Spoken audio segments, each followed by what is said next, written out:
Good evening, everybody, and welcome to Tucker Tonight. I'm Brian Kilmeade. Unless you know differently, I'm going to be filling in for Tucker for the entire hour. Meanwhile, more and more Democrats are taking turns sticking a knife in the fallen Clinton dynasty, so to speak, as a wave of sexual harassment scandals engulfs Washington today. Even top liberals are taking their turns, putting a knife in Bill and Hillary Clinton for their handling of the former president's sex scandals. Here, for example, is what former HHS Secretary Kathleen Sebelius said to David Axelrod on his podcast.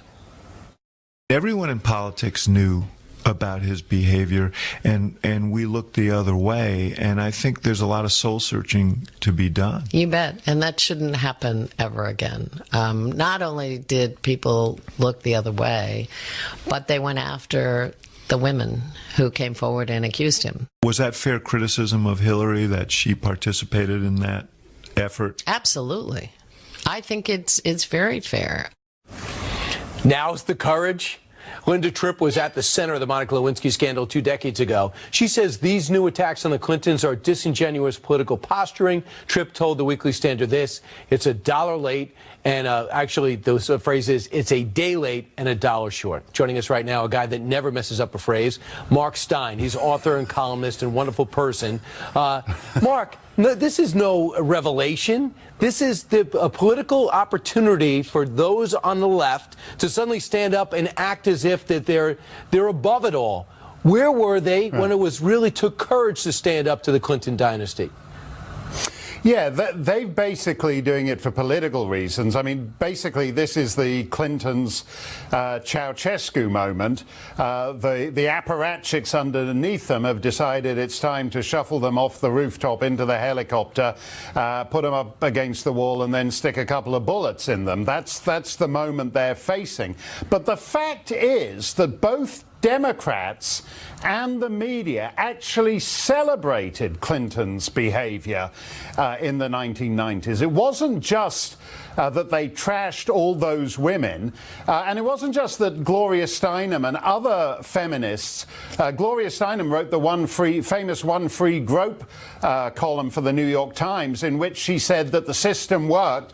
Bill Clinton had made an improper suggestion to Paula Jones and actually dropped his trousers, but that he took no for an answer, and so, as Gloria Steinem saw it, the system had in fact worked. But it went beyond that, in that a whole bunch of so-called liberal progressives celebrated Clinton's behavior. All kinds of famous feminists like Katie Roiphe and Nancy Friday and Erica Jong all said how pleased they were to have a man who, unlike those uptight Republicans, wasn't so sexually insecure that he needed to fire off rockets at every third world country on earth. They thought Clinton was sexy, and they thought his appetites made him sexy rather than a predator. It's been an extraordinary shift across 2 decades in their thinking about that. It's amazing the way you can remember 1996 and 98. This is coming back to me as you say it.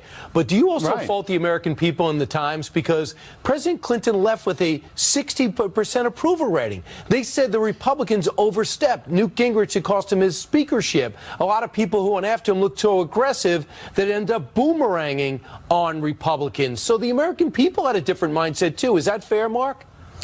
Well, no, I think a lot of the American people just didn't want to hear about it. They didn't want to. I mean, there were a lot of phrases in the air that I think carefully about bringing up. And people didn't what actually the meaning of is, and what type, what is, and we don't want to fill in the gaps necessarily there, but that permeated through the primary school system.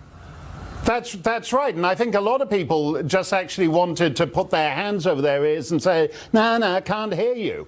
And I think the Democrats, in that sense, the lesson learned was that if you brazen it out, you will succeed. And that brazening had consequences all the way to last year's election.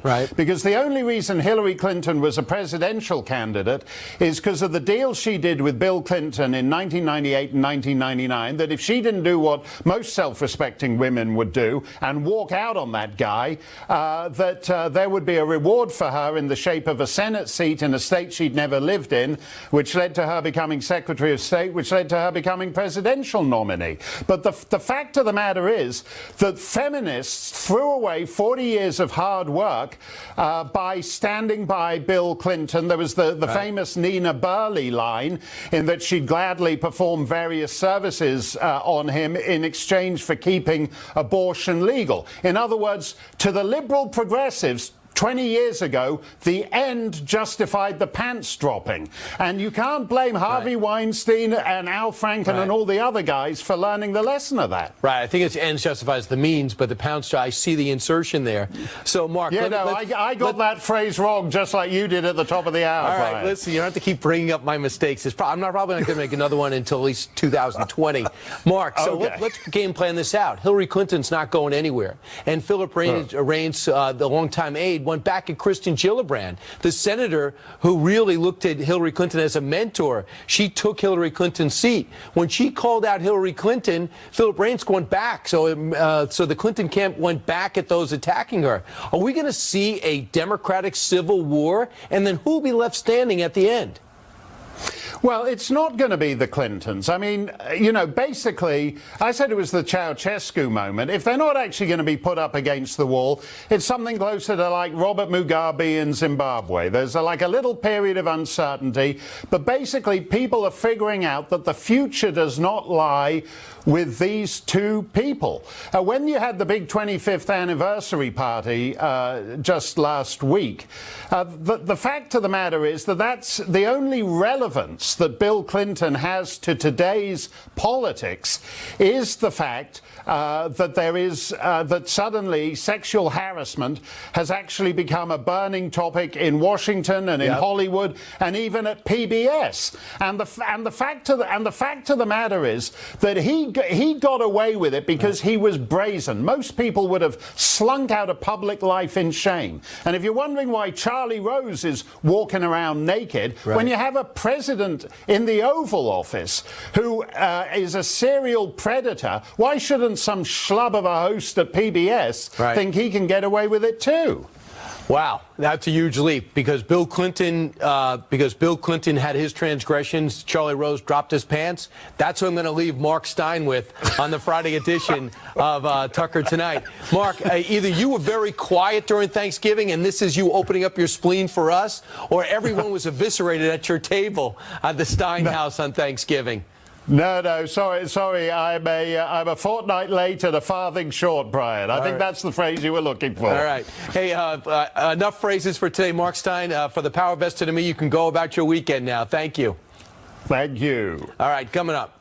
It's not just the Clintons, of course. More attacks continue to be levied against the powerful in show business and in politics. Yesterday, Uma Thurman of Kill Bill fame made this aggressive Instagram post. Quote, "Happy Thanksgiving, everyone, except you, Harvey Weinstein, and all your wicked conspirators. I'm glad it's going slowly. You don't deserve a bullet." Man. Meanwhile, Senator Al Franken has released a new apology after two more women came forward to accuse him of groping and inappropriate overall behavior. Franken says this quote, and tell me if this is okay with you. I feel terribly that I've made some women feel badly, and added, I'm a warm person. I hug people. Meanwhile, in the House, Democratic Congressman Kathleen Rice repeated her demand that colleague John Conyers, who's been serving since 1964, resign. Conyers says it didn't happen. You say he should resign. Why? Because enough is enough. At this point, what I am voicing publicly is what every single private citizen is saying across America. Why are the rules for politicians in Washington different than they are for everyone else? They say innocent until proven guilty. Sure, the court of public opinion, pressure, private entities, they can make people do different things with different pressure points. But what do you make of that pushback? We don't have any legal standard here. We are talking about the court of public opinion. We're talking about holding men accountable for their actions. Meanwhile, more allegations coming out on him. Joining us now, Congressman Ron DeSantis. He's seen enough. He's a Republican representative in Florida, and he's moving on legislation to stop the payout of would-be lawmakers without us even knowing about it. Now, Congressman DeSantis, before we talk specifically about what bothers you and where we go from here, what are you proposing they take up in Washington when they get back to work? Well, in terms of this issue, I mean, I think all of these settlements need to be made public. The American taxpayer has a right to know how their tax dollars are being used. If that money is being used to pay from a slush fund for misconduct of members of Congress or congressional staff, harassment charges, they need to know about it. We need to know how much was paid, who was it paid to, and who was the culprit. That is just, to me, a bare minimum. So Conyers evidently took money out of his own coffers to pay it, but not his own pocket. But you're talking about a fund that almost nobody knew about, it seems, even on Capitol Hill, that had $17 million in payouts, 264 settlements in total over the last 20 years. That reported by the Washington Post. Now, not all of this was harassment, sexual harassment or sexual misconduct. But we didn't even know about this, and it's our money. Exactly. And I think that that's right, Brian. I think a lot of these claims will be things like disability, age discrimination. There will be harassment claims, and the American people have a right to know all of that. And I think going forward, though, you have to deal with that fund, make it public, defund it going forward for any misconduct. But I do think you need a Conyers rule that would prevent a member of Congress for doing what he's purportedly did, which was effectively pay a settlement from his office budget. We all members, we get office budgets. The purpose of that office budget is to represent our constituents, not to pay settlements from misconduct. So I think that needs to be barred as well. And then I think any member who committed misconduct, right, if they had this public money paid, I think the member should be on the hook for that. I think they should have to reimburse the taxpayer with interest. That is a fair thing to ask. Congressman, what do you think about what Kathleen Rice, the Democratic Congresswoman from New York, said he needs to resign? Do you feel the same way? Well, I think if we do the transparency, then we'll get all the facts on this. Well, from what I've read, I think that that clearly is unacceptable conduct for somebody to be serving in Congress with. But I will tell you this, Brian, this issue is one of a lot of problems when you have people that have served in Congress for 50 years like he has. I think this is a great example of why we need term limits in Congress in addition to these other reforms. And the latest accusation comes from Melanie Sloan. She's a lawyer with Conyers on the Judiciary, working with Conyers on the Judiciary Committee. She says that she was called up to his place where he was walking around in his underwear. That is a third person to walk around. Made her increasingly anxious going to work every day. He was actually rude to her as well. So Conyers has a pattern of behavior that was kept quiet for years. I never even heard this whispered. Did you know about some of these things, the way he treated many of the people that work for him?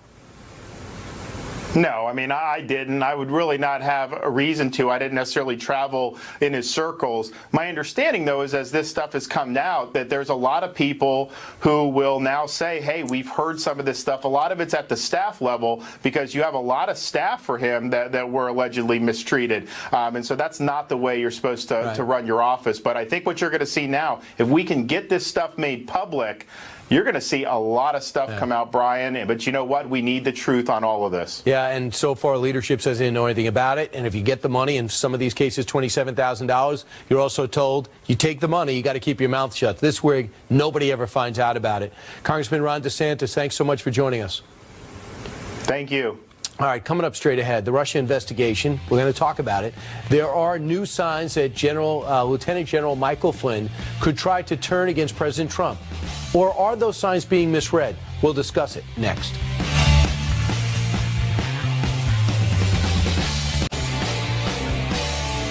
All right, former National Security Advisor Michael Flynn was one of Donald Trump's earliest political supporters, but he could be breaking with the president as his legal trouble deepens, and so does his son's.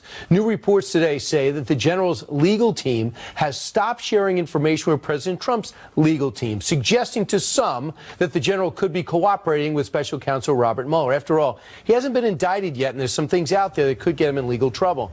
Jonathan Turley is a law professor at Georgetown University Law School and was so intrigued by this, and he needed to talk to me so much, he scrambled to be here on the Friday after Thanksgiving. So if, everybody is playing armchair legal scholar. Tell me what this means to you, Jonathan. Well, this is not unexpected from the outset. Soon after Mueller was appointed, it was really all about Flynn, in my view. I raised his name first as the most obvious target of a prosecutor. He has a number of the elements that targets share. He has a clear, credible criminal allegation, that is his failure to register under FARA. He accepted $500,000 from the nation of Turkey. Now, those FARA violations, which is the registration as a foreign agent, are almost never prosecuted, but that doesn't mean they can't be prosecuted. But then the narrative deepened when an allegation came out that he attended 2 meetings, including one after the election, in which they discussed the kidnapping of a Turkish dissident living in the United States. So things have only gone from bad to worse for Flynn. And then the final thing was when it was clear that his son is in the mix here. And prosecutors will often look at family members as a way of coercing a plea. So a couple of things. I got to know General Flynn a little bit for about 18 months. He was a regular on our couch even before he jumped on with Donald Trump. He had his book out, Field of Fight. There's nothing indicating in his background that he looked at the Russians as anything but an enemy. In fact, he says, although I believe America and Russia could find mutual ground fighting radical Islamists, there's no reason to believe that Putin would welcome cooperation with the U.S. Quite the contrary, and goes on about that. So I have this highlighted in the book because it makes no sense in Lieutenant General Michael Flynn's background to think that he would try to bring President Trump to Russia. Does that make a difference in your world? Well, it does. I mean, there are some connections with Russia. There was a dinner with Putin, but that was before the election. Most of the stuff with Flynn is not related to the Russians and doesn't appear related to the election. Now, we don't know what Mueller has, but most of it goes to his relationship with Turkey and the possibility that he was a foreign agent even late into the process after the election. But people need to be careful not to get ahead of their skis here. There are various reasons. I do criminal defense work. There's various reasons why you withdraw from this type of agreement. One is if you even start negotiations with the prosecutor, you will normally withdraw because that creates a conflict. That doesn't mean that you're going to cooperate. Mueller's going to want deliverables. It's got to be someone higher up that in order to get a real plea agreement from Mueller. That doesn't necessarily mean it's Trump. It could be someone like Manafort. It could be other people. But it also could mean that they don't reach an agreement. So people need to sort of take a breath here. We don't know a lot. That's why it's so great to have you here, because you have a level head to all this. I also thought it was important, too. Our correspondent says, our intelligence says, not only was Trump's team told that Flynn will not be talking to them or cooperating, other teams were, too. So anybody, anything to do with the investigation was told by the Flynn camp, we're not going to be talking to you again. Now, Jonathan, so I just wanted to bring that up to round it out. But here's the other thing. I'm just wondering, in the big picture, if somebody like Mueller would ever give Flynn a deal or start negotiating if he didn't know what he was capable of giving up. Does he really not know? Is there a chance that Mike Flynn has nothing to give to Mueller and Mueller just needs to find that out, or does Mueller know? Well, usually before you get into serious negotiations, you'll put forward a thing called a proffer, or you'll give some type of informal understanding that you have something to offer. Now, proffers are usually for an immunity agreement, but you do the same type of thing in saying, I do have deliverables here. But it is possible that Mueller doesn't really have a good idea of what he could offer. What is clear is that he was involved in a couple of the meetings that Mueller is pursuing.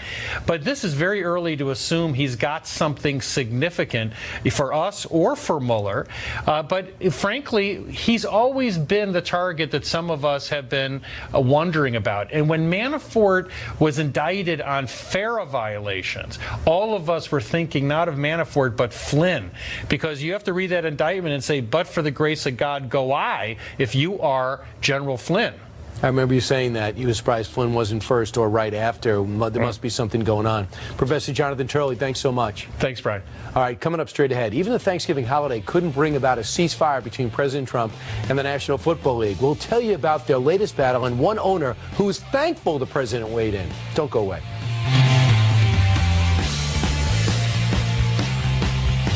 on Thanksgiving, as you know. But yesterday, the tradition turned into controversy when New York Giants defensive end Olivier Vernon knelt for the national anthem. You're looking at him. The protest provoked the rage of President Trump, who tweeted this: "Can you believe that the disrespect for our country continues? Our flag, our anthem continues without penalty to the players. The commissioner has lost control of the hemorrhaging league. They've lost about 1 million fans. Players are the boss." Meanwhile, unsigned quarterback Colin Kaepernick celebrated, quote, "un-Thanksgiving" at Alcatraz Island. Our fight is the same fight. We're all fighting for justice, for our freedom. And realizing that we're in this fight together makes us all the more powerful. And that's where Native Americans had taken over years ago, and they want to mark that as the un-Thanksgiving. Colin Kaepernick was free on Thanksgiving to do that. Burgess Owens, a former NFL player for the Raiders, outstanding one for the Jets and Raiders, joins us right now.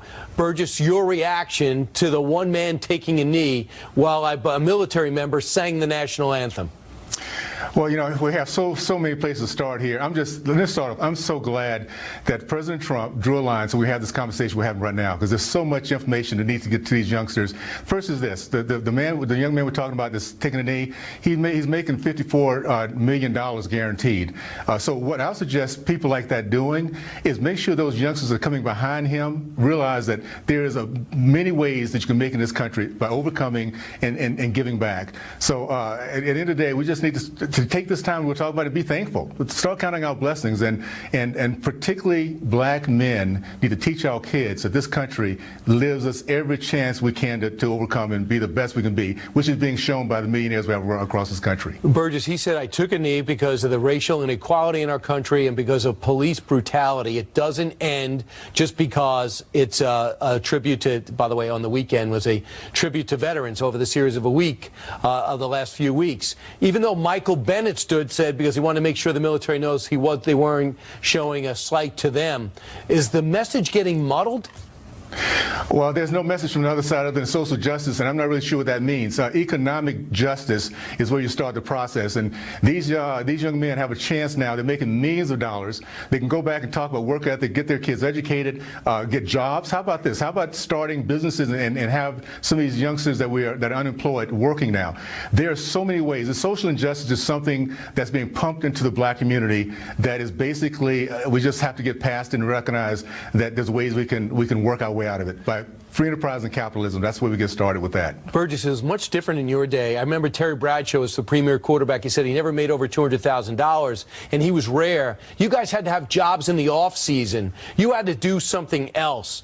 Have they lost that common man? They have a unique skill and work hard. I get that. A lot more money's in the league. I get that. But have they lost that common man experience?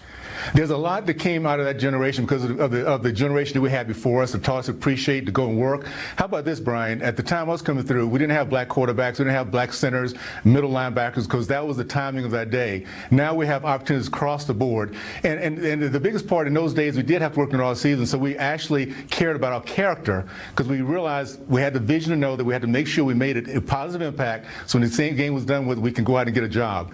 There's so many things that's been turned around. And we just need to, first of all, learn to man up. Stop complaining and whining, and just don't throw money at the problem. If you want to make a difference, roll up your sleeves during the off season and get something done. Teach these kids to appreciate our country and opportunity and work hard to make their lives different. I want you to hear what Jerry Jones said, the Dallas Cowboy owner. Much different take than others, including the commissioner. Listen.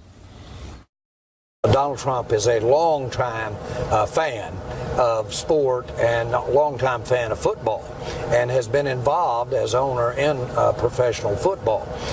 So he has some knowledge. I certainly think that the thing that he is addressing is certainly a part of how we want to make our game better. This is all a part of what I've been talking about with the commissioner, and certainly I appreciate not only the president, but I want everybody to be a fan of the Dallas Cowboys.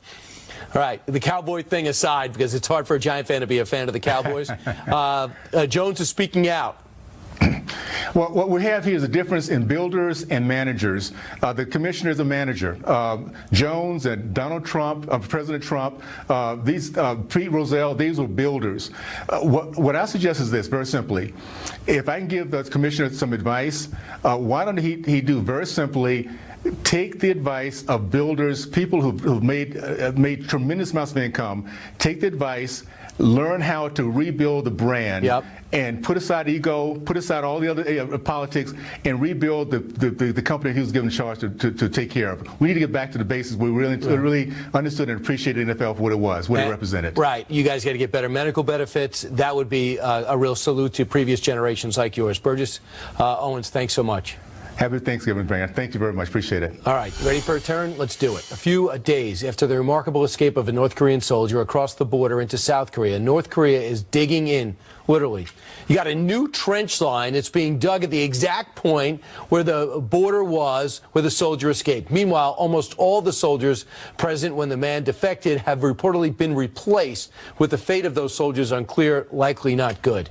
Gordon Chang is a North Korean expert and author of Nuclear Showdown, and joins us also a book on China, Coming Collapse of China. Gordon, your reaction to that video, that isn't just video that is going to go into the woodwork and into the closet, is it? This could have major impact. Well, it certainly could. This is the first time that the American-led UN command has released the video of a defector coming across the DMZ. This video is not going to stay outside of North Korea. Someone's going to bring it in on a DVD smuggled across the Chinese border, maybe some other way. This could actually undermine the regime of Kim Jong-un because it shows people actually defying the Kim regime and getting away with it. His gut was riddled with parasites as well as bullets. He was remarkably malnourished. Almost everybody that we've gotten from North Korea, where they escaped or were captured, or their submarine had washed up and we do an autopsy, they're riddled with all these horrible diseases. How bad is the malnutrition over the north side of the border? Well, it's obviously worse than we thought it was, because these soldiers in the joint security area where this defector fled is the best soldiers of the best, because they have to be, because of the political ramifications, such as we saw with this defector leaving. It's going to reverberate throughout the entire North Korean military. What it says is that the drought, which is the worst since 2001, is having a bigger effect on agriculture than analysts thought. We're getting his story. He was an orphan his entire life. They talk about kids having it's horrible to go through animal feces in order to see if there's anything there they can eat. When they pull lice out of their hair, they squeeze the blood out and then eat the actual bugs. Is there a chance, instead of looking at how to stop them on the outside, is there a chance they might collapse from the inside? And what can we do to expedite that? Yeah, one thing we can do is to get information inside of North Korea. You know, the Kim family, Kim Il-sung, who founded the regime, created a cult, and he sealed it off from the rest of the world so people would actually believe, you know, the regime's doctrine, its thoughts, its lies, all of it together. Once you pierce that, then you have people leaving. And that's why there have been defectors, because they understand what's going on outside the world, that there is another Korea, South Korea, which is prosperous. During war, we drop flyers and pamphlets. We can't really do that. They'll get shot out of the sky. Is there something else we could do? Because they have to know these people have to know they're in hell, don't they? Well, South Korean dissidents actually take balloons and they float them over the DMZ. They've got money in them. They got DVDs. They got all sorts of things to tell the people of North Korea that life is much better outside. And that's the way you're going to destabilize the regime. Now, we haven't done that for various reasons, but clearly, if we're going to solve this problem peacefully, it's going to be without Kim Jong-un and his regime. The Russians spoke out about the president's decision to put them back on a terror list, the list of terrorist nations, and of course they never should have left. They said this: another scaremongering act and PR move. This can end with a big catastrophe of global scale. So they're critical of the president for making that move. What's your reaction? I think it's a very good move, because with the designation being back on the list of state sponsors of terrorism come sanctions. Now, none of these sanctions are big in and of themselves, but at this point, every turn of the screw can make a difference. And we saw this because there's additional sanctions that President Trump put on North Korea on Tuesday. Those Treasury Department sanctions, 1 individual, 13 entities, 20 vessels. Those vessels were carrying oil. Some of those vessels probably also carry weapons. That's absolutely prohibited by UN rules. We need to enforce those rules, because if we do that, we can cut off the flow of money to Kim. Lastly, you spend a lot of time, you go to South Korea, you do a lot of research. You seem heartened that we finally might be able to solve this anemic problem, this tumor on the planet. Are you feeling like this is all about to come to a head? Well, I think it'll come to a head in about 9 months, because then President Trump's campaign to cut off money is actually going to have even more effect than it does now. And also in 9 months, Brian, I think Kim Jong-un is going to become confident in his arsenal, that he'll be able to hold us to ransom. You put those two things together, it means that next year is going to be consequential. We got to convince China that that's unacceptable, and Russia as well. Hopefully the president did that in his conversation with Vladimir Putin a couple of days ago. Thanks so much, Gordon Chang. Thanks, Brian. 24 minutes before the top of the hour. Now this. Are Europeans losing the will to live? Tucker will be back after the break to discuss about the rise of euthanasia in Europe. I'm serious. Take a wide shot.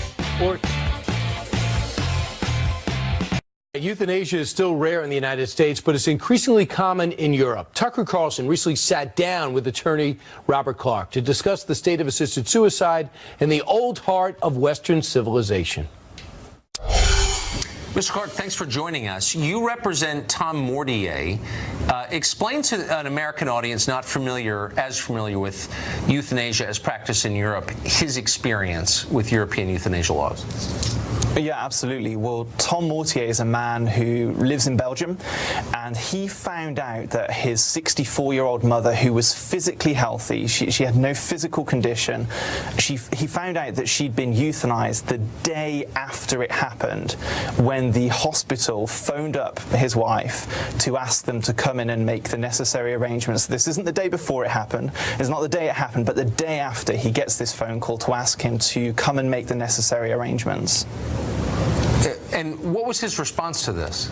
Well, he, as you can imagine, like any son, was devastated. I mean, this is a man who hadn't really given a huge amount of thought to the euthanasia laws that are in force in Belgium before this happened. And his experience through all of this has turned him into someone who is willing to stand up in the difficult environment that it is in Belgium and say something is very, very wrong here, when we decide that instead of caring for our sick, instead of caring for the vulnerable people that we have in society, we're going to offer death to them. How common is it in Europe? It's getting more common, and this is one of the frightening things. So I know there are some US states that are considering this, and I just encourage them to look at the experience in Europe. So we've got a couple of countries. Let's take Belgium as an example. And whenever euthanasia has been legalized, we've seen two things happen. So the first thing is we see the number of cases going up every single year. And so the cases started relatively low in Belgium until we've now reached the point where, according to the official government statistics, more than 5 people per day are euthanized in Belgium. And so these stories that you hear, the arguments that you hear that say, well, this is an exceptional thing, this is a rare thing, it's not true. And that's the first big problem that we see, that wherever euthanasia is legalized, that the numbers go up. And then secondly, the categories of people that can access euthanasia start to expand. People start to kind of push on the edges.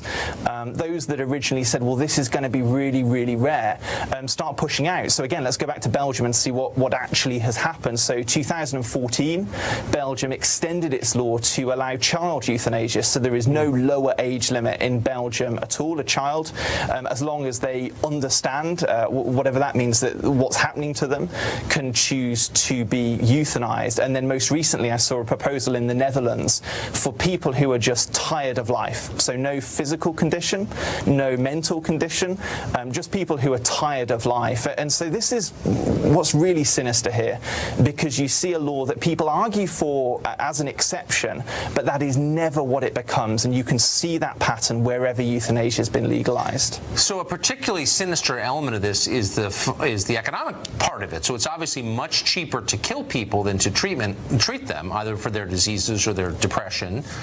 So isn't there a built-in incentive on the part of the state that is providing health care to do this because of the cost savings? Well, absolutely. I mean, you and I both come from places that have an aging population. People are getting older. And a very, very real concern is this so-called right to die that people talk about, that doesn't exist in international law. This right to die actually very quickly becomes a duty to die. And so you've got vulnerable people, people that we should be caring for, who are going to start to feel maybe an implicit pressure, maybe just they feel they're a burden in terms of money. Right. Or a burden in terms of time, but maybe then explicit pressure as well. So cases where people have been told that they're a burden, that maybe their family members can't help them anymore, can't sustain them in their caring requirements. And so, yeah, there's a very, very real concern here that once you start to crack that door open, that it leads to vulnerable people feeling very, very real pressure. Have health insurers taken a position on this? Have they admitted that they're for it? So, I mean, the system of medicine is a little bit different in most European countries. Yes. But certainly, if you look, for example, in the UK at some of the groups that have been involved in this discussion, so the UK Parliament very recently debated this issue and overwhelmingly rejected a bill that would have legalised assisted suicide, as they called it, in the United Kingdom. And every major, for example, disability rights group was against that bill because they recognise the burden and the threat that that's going to place on some of their members, people who are vulnerable, people who are elderly. And then take, for example, the doctors. The World Medical Association has consistently said that euthanasia is inherently unethical. It's not something that should be promoted because governments have an obligation to protect life, not to promote or to assist in death. And yet that's exactly what we're seeing happening in these European countries. And we're going to see more of it as the costs go up. Thank you very much, Robert. I appreciate that report from Europe. You're welcome. Thank you for having me. I don't appreciate it. I'm more so depressed now. Everyone's killing themselves. Meanwhile, back in America, next, how will the Trump economy impact this year's holiday shopping season? Quite a few brawls on Black Friday. Back in a moment.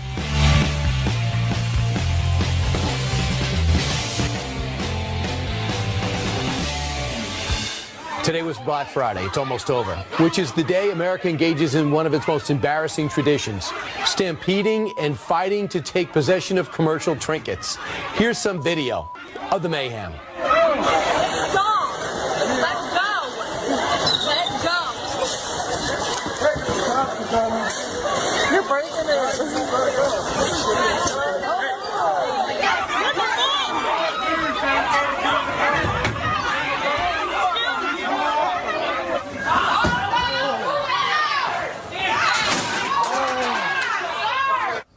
That is the Christmas spirit, isn't it?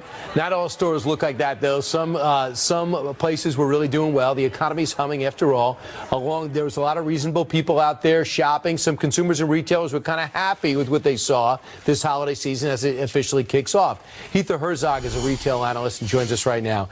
Heather, are you a little embarrassed by the fighting, although it's not unusual? I saw this video, and I mean, well, I was sitting here, but when I was out last night, and I have to tell you, I've been up for almost 26 hours now.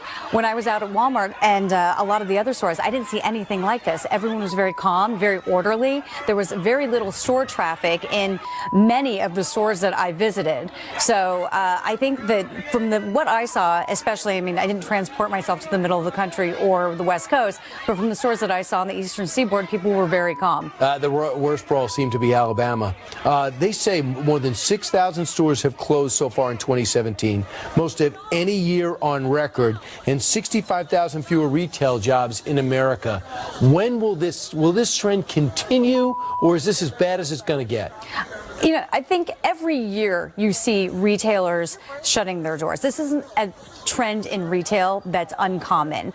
And you also see a lot of those seasonal jobs going away. That's never a good thing. But what is going to happen is that you're going to see a lot of these traditional brick and mortar encompass online. So while you have the Amazons, a lot of these brick and mortar stores are trying to compete with the juggernaut of Amazon. So these traditional jobs that you saw in retail are now going to move online. Right. And I guess it can hurt communities, small and large, because the taxes are not coming out. If I have a store down the block, I'm paying taxes on that. If I'm in Amazon somewhere in the West Coast and I'm buying something in New York's not getting those tax dollars, right? No, they're not. But, now that you're seeing Amazon move to different cities and you're going to have different fulfillment centers, you are going to have other jobs within those local fulfillment centers to be had. So that community, ostensibly, I think the idea is for it to be preserved. Right. I know a lot of people aren't happy with the prices either. I know in Walmart they are not happy with it being paid. And I know there was a strike in Europe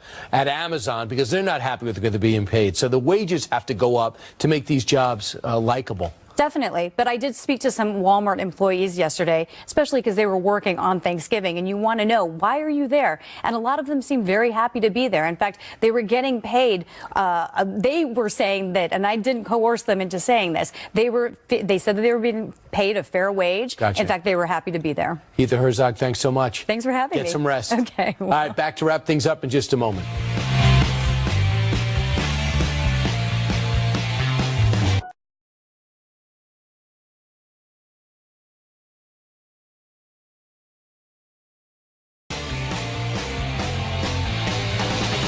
All right, this story should get you into the holiday spirit once and for all. Kate McClure was in trouble when she ran out of gas on Interstate 95, didn't have any money to pay for it.